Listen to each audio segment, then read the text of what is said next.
Welcome to the New Voices of Influence, a survey of emerging digital HCP opinion leaders produced by LiveWorld, a leader in HCP digital and social marketing. I'm Umar Siddiqui, Chief Medical Officer for LiveWorld. Today we have Julia Rennecker, PhD, nurse leader, CEO, and digital transformation and innovation advisor. Thank you for joining us, Julie. Oh, thanks for having me. Good to be here. Can you share a little bit about your professional and clinical background for us today? I began my career as a bedside nurse. And so for about a decade, I did ER and then, or ICU and then ER nursing. And once a nurse, always a nurse. So I bring a lot of that experience with me now into my work as a management consultant with healthcare organizations and health tech startups. Wow. Yeah. You're not only helping other organizations transform, but we see a bit of a career transformation with yourself. I did go through a bit of a transformation. It was a learning journey, right? People who look at my resume may roll their eyes sometimes if they've done a traditional journey, but each step I was just learning something new. And so as a nurse, I really became interested in how the organization worked, right? And why we were struggling with some of the problems we still have. But that led back to graduate school, and happened to go to graduate school during the previous tech boom. So I was working with a lot of companies who were going through tech transformation outside healthcare. And then I brought all of that with me back into healthcare. Oh, that's great.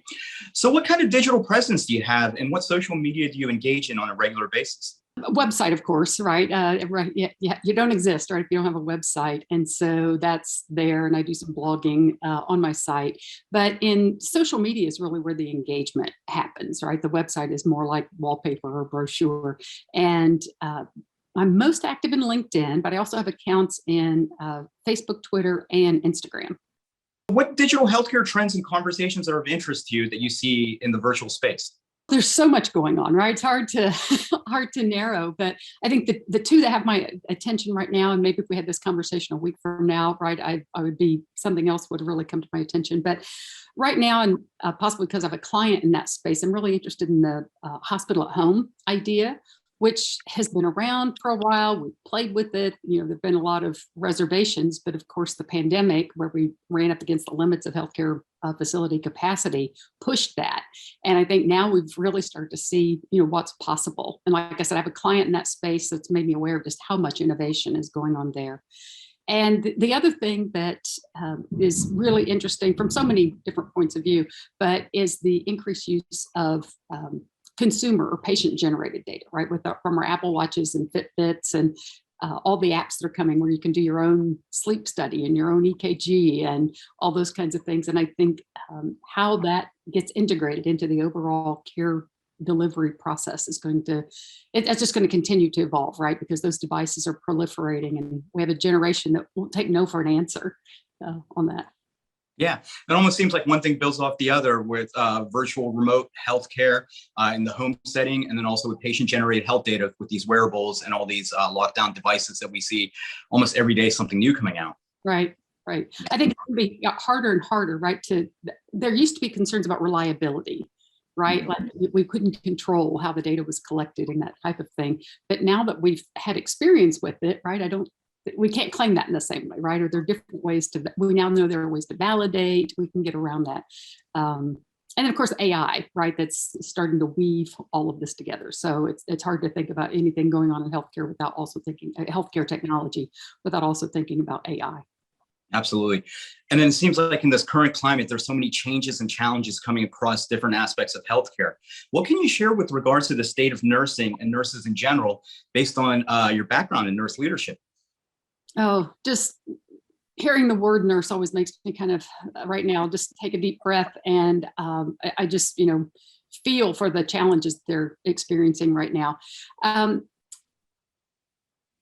You can't open up any kind of a news site or a healthcare periodical of any sort, right, without seeing something about the nurse shortage, the nurse crisis, nurse burnout, and it actually applies to other people, and certainly to providers and technicians of all sorts. But nurses, if we don't have nurses, we can't put people in beds, right? And so I think that's something that really has nurse leaders' attention, is how do we address that shortage? And a couple of the statistics, you may have seen them, but that are really scary, not just for today, right? It's not just about how do we staff next week or next month, but looking ahead for, the next decade or so, is that 71% of the nurses who left or were planning to leave their jobs were leaving direct care entirely. So it's not just, moving around from one hospital to the next, but it's actually completely leaving direct care.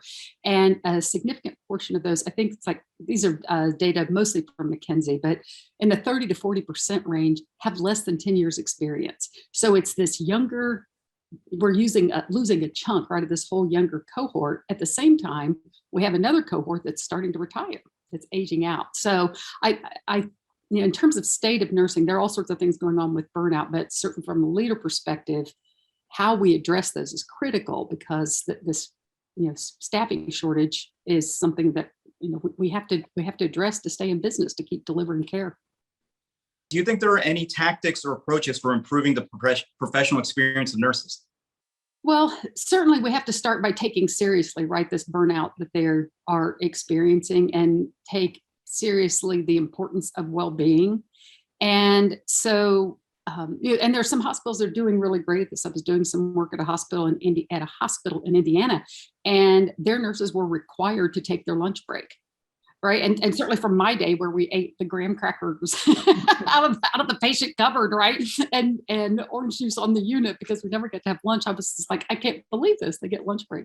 So I think ensuring some mandatory breaks like that, which of course get harder, right, if we have staffing shortages and we're working short shift, they're, providing spaces for nurses to decompress, right? Not just lunch, but, meditation rooms. They're doing on-site yoga. And so there are things in the moment, right, that are helpful. But I think, we're going to also have to look at restructuring care delivery, not just asking nurses to do more and keeping processes the same way. And it's important to involve nurses in that redesign, right? Not come up with a redesign and then impose it on them, but letting nurses be real partners. They're so resourceful, right? Nurses have had to be resourceful. I think just as the kind of people who go into it tend to be resourceful. And so really giving them the opportunity to, because they want to deliver good care. And so giving them the opportunity to participate in that and come up with care delivery designs that are both effective, and efficient. It's amazing. It just doesn't have to do with compensation and titles, but rather taking a bit of a more empathetic lens to the day-to-day. Yeah, amazing. It's the small little things that matter. So how do you think organizations and hospitals can better reach and engage nurses and nurse leaders in terms of hearing the conversations going on and being more proactive rather than reactive to what's going on? Certainly just having one-on-ones with staff is a starting point locally, but there are all kinds of power dynamics that can get in the way of being effective, right? Nurses may be afraid to speak up. They're afraid of retribution of some sort. And so and also there's just so little time there's barely enough time to get the work done, right, when people are on shift, on staff. And so I think that nurse leaders are going to have to reach out into the nurses in the community. And so, if it were me, right, if I were making that choice, I would be looking at Facebook, because I know there are many nurse groups, right? There are OR nurse groups and labor and delivery groups and nurse stress groups, right? So there are all sorts of affinity groups where nurses have self-selected which ones to join, and sort of start there, but not by trying to deliver a message or market, but begin just by listening.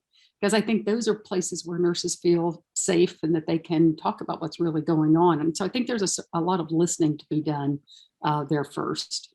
There's a lot of industry partners that are very interested in these conversations and what nurses are thinking.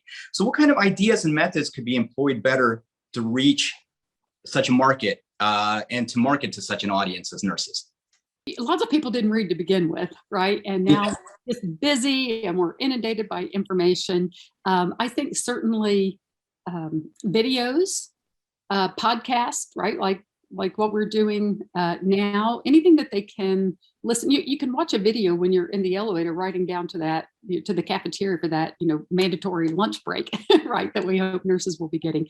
You can watch a video where you're sitting in your car, right, waiting on kids to get out of music lessons or soccer practice or that kind of thing. So you can consume, right, in these small snippets.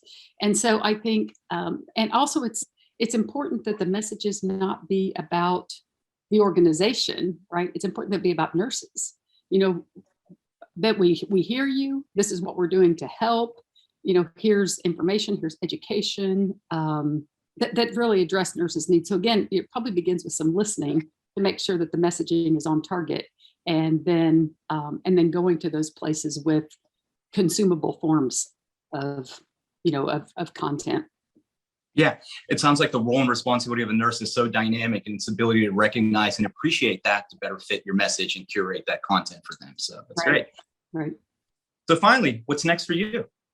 Funny you should ask, because I am in a little bit of a transition. I've done some strategic planning on my own. I've been working with teams on their inner effectiveness, right? Whether it's talent optimization, process optimization, but now I'm moving into what some people are calling radical collaboration, right? So really starting to look beyond that team boundary, not just to how they collaborate with maybe others in the organization, but with stakeholders and with customers. And, you know, I think the challenging problems of our day, they're complicated, right? No one team, no one organization is going to solve them. And so how do we learn how to partner differently? Bring customers and patients, right, in the case of health systems, community leaders into the fold, into that dialogue, so that we're solving problems together. That's great.